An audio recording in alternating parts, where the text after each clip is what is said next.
De regreso en CNN Chile Radio, en esta edición de viernes vamos a hablar de delincuencia, inseguridad y crimen organizado a partir de un nuevo capítulo del podcast Políticas en Público del Centro de Políticas Públicas de la Universidad Católica, con quien tenemos este convenio. Los podcasts que se realizan de manera mensual y tratan distintos temas de interés ciudadano quedan alojados en nuestro sitio podcast, en nuestro sitio radio. Ustedes entran a cnnchile.com, botón radio, y ahí está el carrusel con los distintos podcasts del Centro de Políticas Públicas de la Universidad Católica. Y hoy, para hablar de este tema tan importante, primero, en todas las menciones de los ciudadanos en las encuestas, estamos junto a Daniel Johnson, director ejecutivo de Paz Ciudadana y uno de los entrevistados en el podcast. ¿Cómo estás, Daniel? Hola, muy buenos días. Hola, Daniel, bienvenido. Buenos días. Y el podcast empieza en esta conversación que tú tienes además con la experta Valesca Troncoso.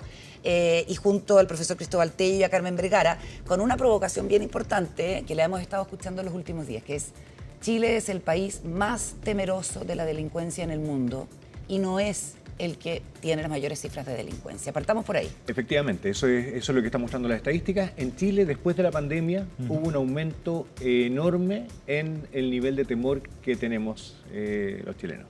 En el índice que nosotros construimos como Fundación Paz Ciudadana, pasó del orden de entre el 15 y el 20% de personas atemorizadas a casi el 30% de personas atemorizadas. Es un tercio de la población. Que clasificadas en el nivel alto de temor, efectivamente. Un tercio de la población que ha clasificado en un nivel muy alto de temor, según las estadísticas. Y estas estadísticas, ese número, claro, cuánto es alto, cuánto es muy alto, la verdad es que es algo como que es difícil de saber si es mucho o poco, pero entonces tenemos que compararlo con algo. ¿Con qué lo comparamos primero? Con nuestra historia. Entonces, si miramos toda nuestra historia, el nivel de los últimos 3 años post-pandemia es el más alto por lejos de los 25 años medidos. Los 3 últimos años son brutalmente altos. En el mismo momento bajaron la cantidad de delitos, particularmente los delitos contra la propiedad, porque había menos personas en las calles, entonces menos posibles víctimas, menos lugares donde esconderse el victimario, el delincuente, más personas en las casas, y uno tiene el temor de que entren a mi casa cuando hay gente adentro. Sí. Pero lo que pasa mayoritariamente es que los delincuentes buscan casas deshabitadas para poder robarlas. Entonces, si las casas están más habitadas, menos posibles delitos en las propiedades también. Entonces bajó en los dos lados, y eso hizo que los delitos estuvieran relativamente bajos. Si nos vamos a encuestas, entonces, Chile muy atemorizado, nivel relativamente bajo de delitos, de los delitos más masivos. Si nos vamos a otros países y nos comparamos también, vemos que ha habido un aumento del temor en el mundo, pero Chile sobrepasó a todos los países y en muchas estadísticas distintas. La Gallup, el mismo Ipsos, que hace encuestas internacionales, demuestran que Chile es el país que tiene el índice de temor más alto del mundo, y no por poco. O sea, Chile está muy por arriba del segundo país. Y muy por arriba, ahora no me acuerdo exactamente ya, cuál no es. importa, perdona. No te preocupes. Lo vamos a buscar.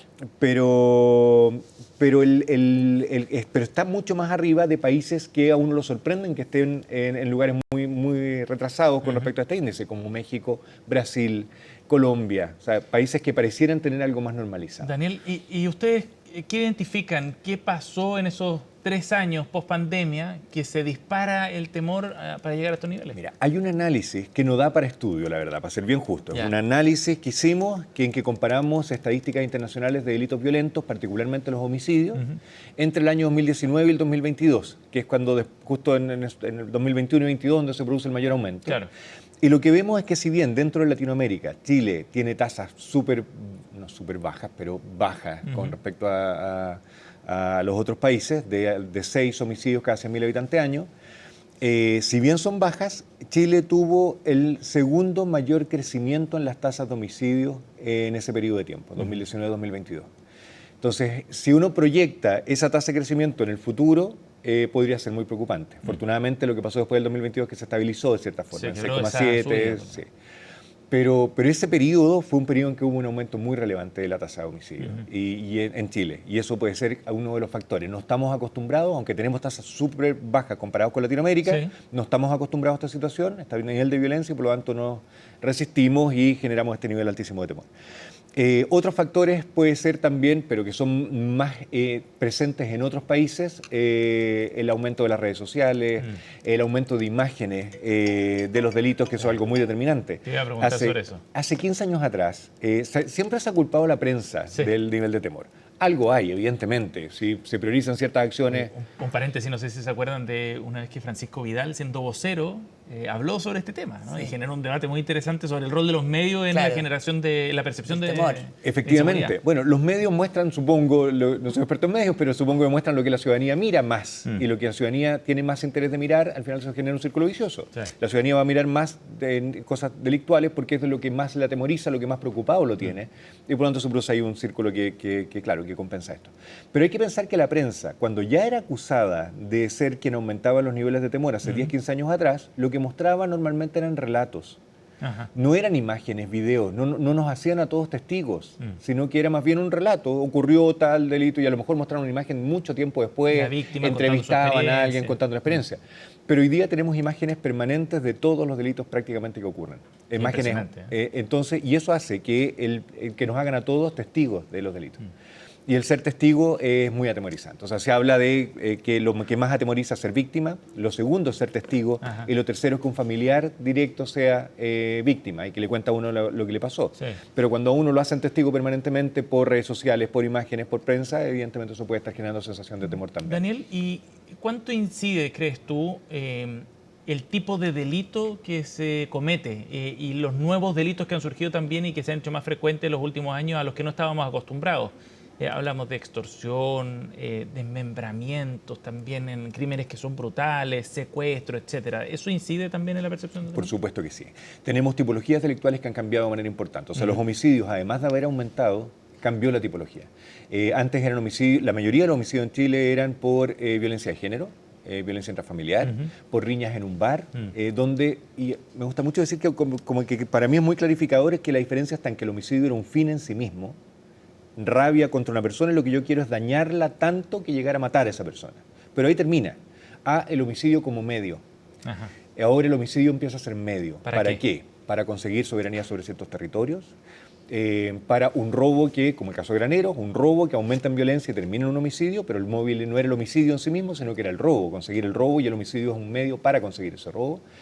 Y ese tipo de homicidios tienen características muy distintas, además de esa, que yo creo que es muy decidora, tiene otras características. Normalmente es planificado, no hay un conocimiento directo de la víctima y el victimario, se ocupan más armas de fuego, y ese cambio de la tipología delictual ha hecho que también nos sintamos más atemorizados. Encontré el dato. Chile está entre los países con mayor temor, sabemos que es el de máximo temor, y según la encuesta Gallup, a Chile lo siguen Malawi, Gambia, Zimbabue, Namibia, Botsuana, Liberia, Sudáfrica, todos países africanos y Ecuador. Y que es un cuadro también que es bien llamativo, ¿cierto? O sea, una situación donde probablemente el nivel de temor esté más asociado al nivel de criminalidad en el caso de África, pero nosotros somos esta rareza, Daniel. Efectivamente.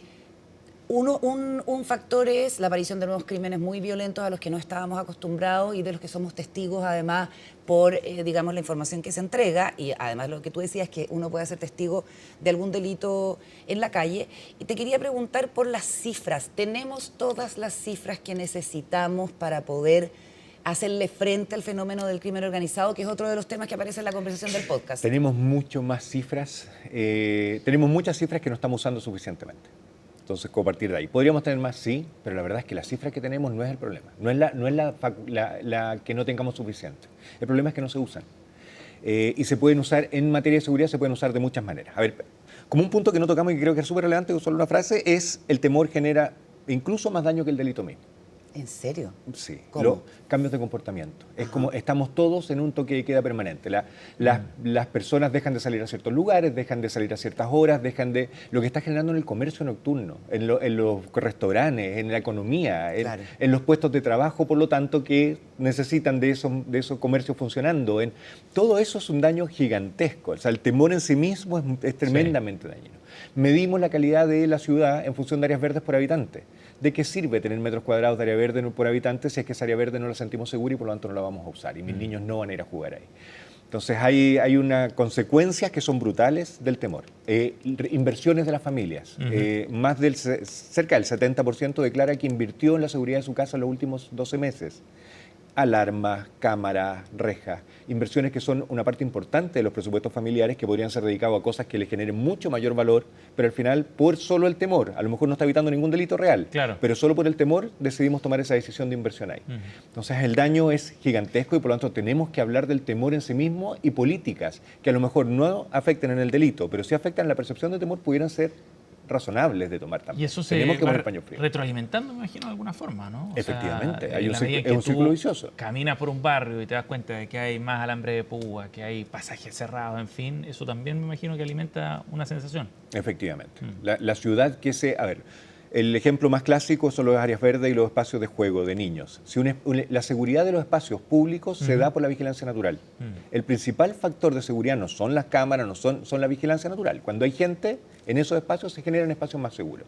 Si el espacio se siente inseguro, se desocupa. Y al desocuparse, se hace un espacio más inseguro. Claro. Entonces, esos círculos viciosos hay que identificarlos para poder romperlos. O sea, es deseable desde la política pública disminuir los niveles de temor en la población. Absolutamente. ¿Y cómo se hace eso? En esta entrevista yo creo que ayuda mucho el dar cuenta de cuáles son los reales números, cómo estamos afectados realmente. Y ahí lo que tú decías, Carolina, es súper importante. ¿Cómo podemos hacerle frente y si los números son suficientes? Yo decía que los números son suficientes, que tenemos estadísticas. Un primer problema es que no se comparten las estadísticas. Por ejemplo, nosotros llevamos años, y ojalá que esto sirva, tratando de hacer un estudio muy sencillo, ver cuáles son los factores que en Chile más se correlacionan entre el riesgo de inicio de carreras delictuales y el delito, y factores que conoce el Estado. Y el cruce es a tomar estadísticas del programa 24 horas de Carabineros de Chile, que establece, tiene todos los RUT y los nombres de las personas que han iniciado carreras delictuales 12, 13 años. Y por otro lado tenemos toda la información del Ministerio de Educación para saber cuáles son los niños que están siendo excluidos del sistema escolar, niños que no fueron llevados al control de niños sanos, el del sistema penal y ver hijos de mamás que tienen antecedentes de violencia intrafamiliar. Por supuesto, no estigmatizando, anonimizando, haciendo el cruce y anonimizando inmediatamente, porque a lo que a nosotros nos interesa es la estadística para poder proponer políticas públicas que ataquen que fortalezcan los factores protectores, que eviten que ese niño que concentra estos factores de riesgo pueda iniciar una carrera delictual. No es posible cruzar esa información, porque todas las instituciones que dicen que los datos son reservados, y uno dice, pero crúcenlo ustedes, crúcenlo el Ministerio de Desarrollo Social, crucen la información, pero no podemos no diagnosticar por tratar de hacer una protección que es totalmente torpe, si es que no lo hiciera conservadamente, por un celo de cada institución de mantener la información reservada. Entonces, el uso de la información es clave para poder tomar decisiones correctas y hacer buenas políticas públicas. Otro ejemplo de información que tenemos y que podemos usar mejor es la focalización.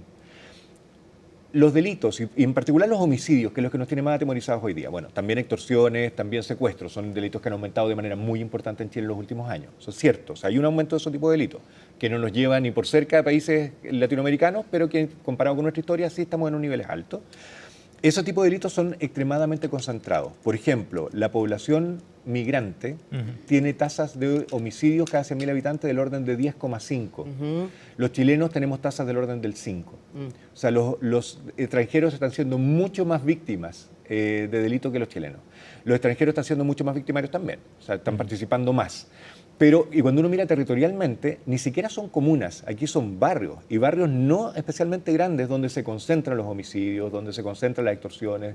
Entonces, si nosotros usamos esa información y concentramos los esfuerzos en la persecución penal, en el patrullaje, en esos territorios, son perfectamente abordables. Claro. El problema es que tenemos territorios que hemos renunciado como Estado incluso de patrullar, o sea, es decir, son muy peligrosos.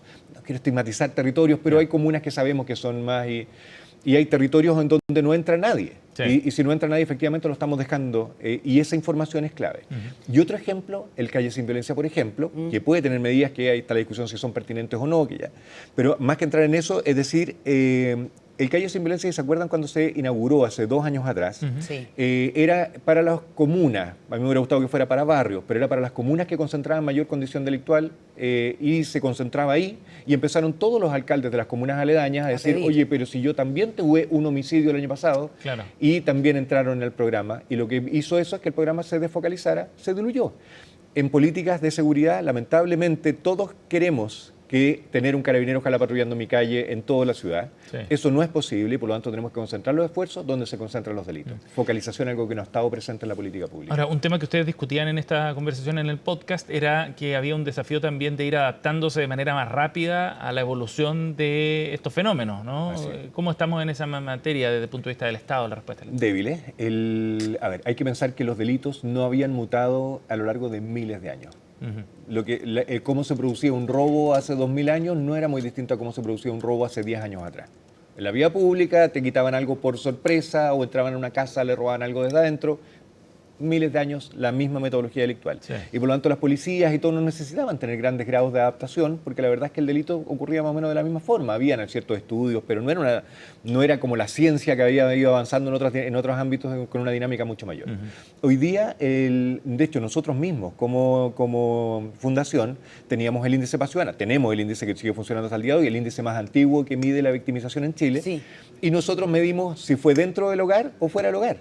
Y hoy día hay un porcentaje importantísimo de delitos que ocurren en el espacio cibernético, que no son dentro ni fuera del hogar, que son en otro mundo, donde el costo para el delincuente de hacer un intento de robo es prácticamente cero. El costo de la transacción es extremadamente bajo, a diferencia de intentar un robo en la vía pública, en que la probabilidad que me descubren es mucho más alta. Por lo tanto, disparan miles de intentos al día y capturan muy pocos porcentualmente, pero eso ya les son rentables. Y esa metodología de comisión de delito ha abierto un espacio en que nosotros no estamos suficientemente preparados para responder. Y hay muchos ciudadanos, de hecho nosotros ahora hicimos una encuesta en conjunto de Ipsos que mostró que el 51% de la población declara que es 2 o más veces por semana víctima de intentos de robo a través de medios digitales. 2 o más veces por semana, más del 50% de la población.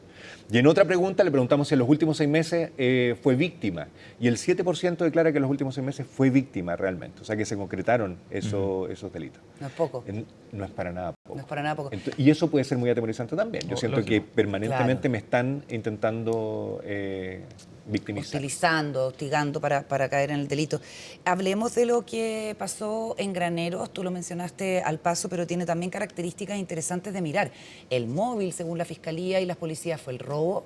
Hay 5 personas identificadas, 4 de ellas detenidas, una prófuga, una quedó con arresto domiciliario nocturno, cosa que por supuesto no satisface a la parte querellante, a los representantes de la familia víctima, y 3 quedaron con prisión preventiva. Tenían armamento muy sofisticado que después volvieron a utilizar en esto que se llaman los parcelazos. Y entonces a uno le da la impresión de que la impunidad es total. No es que después de haber asesinado al matrimonio González Calleja con todo el revuelo y la conmoción que esto provocó, se hayan ido a esconder a un lugar recóndito. Siguieron actuando como lo hacen habitualmente. Y lo que tú dices, el homicidio no es un fin, sino un medio, en este caso también, para obtener lo que les interesa, que es un botín del robo. Esta cuestión es nueva, pasa en comunas rurales, eso preocupa a los alcaldes y, por cierto, a la gente que buscando tranquilidad se va a parcelas que quedan también muy en un contexto de poco resguardo. Aquí sí nos faltan datos, tenemos que medirlo. Estos crímenes que ocurren en estos sectores tenemos que clasificarlos, tenemos que estudiarlos porque no tenemos mucho conocimiento al respecto. Es un fenómeno relativamente... Evidentemente el robo de animales, el abegiato y esos son delitos que han ocurrido por mucho tiempo y eso pasa y no ha cambiado especialmente. Pero este delito de parcelas y probablemente después de la pandemia que mucha gente construyó casas en sectores ya más aislados, producto de las tecnologías, también eso está generando nuevas posibles víctimas y eso está generando un cambio en la metodología delictual. Tenemos que medirlo mucho más porque no tenemos suficientes estadísticas en este ámbito, eso es una cosa. Después, también aquí hay uso de tecnologías, el dron que veíamos que usaban para vigilar las viviendas. También tenemos un sistema que, si bien es cierto que volvieron a cometer delitos, eso no es poco frecuente. O sea, las personas que están dedicadas al delito cometen delitos con frecuencias que son relativamente altas. Y esa cuestión es impunidad y es una señal de que nadie les va a hacer nada. Pero la buena señal aquí es que no mucho tiempo después sabemos quiénes son. Caen. Y caen. Y es una organización. Entonces no cae uno, sino que cae la organización completa. Se comunicaban por Instagram. Y eso es muy relevante. Otra cosa relevante, hay muchas lecturas que uno puede hacer de esto. Entiendo que, no he entrado en el detalle, pero de lo que ha trascendido en la prensa, entiendo que quitaron un celular en la prisión, en la cárcel, un celular que estaba siendo usado desde la cárcel.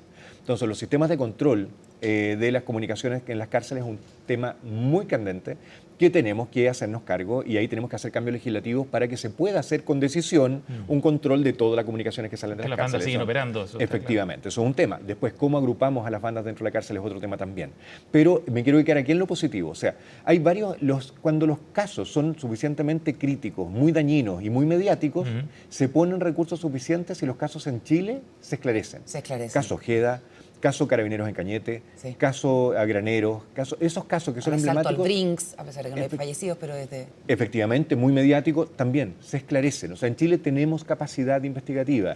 Lo que pasa es que está bien que esa capacidad investigativa se concentre en los delitos que están generando mayor daño a la ciudadanía. ¿Qué indicadores tenemos que empezar a mirar aquí? Sí, y eso es algo muy importante que hagamos como ciudadanía, es, por ejemplo, que estos casos se condenen por asociación ilícita, asociación criminal. Que no nos quedemos en el esclarecimiento de los últimos, como los últimos eslabones de la cadena delictual.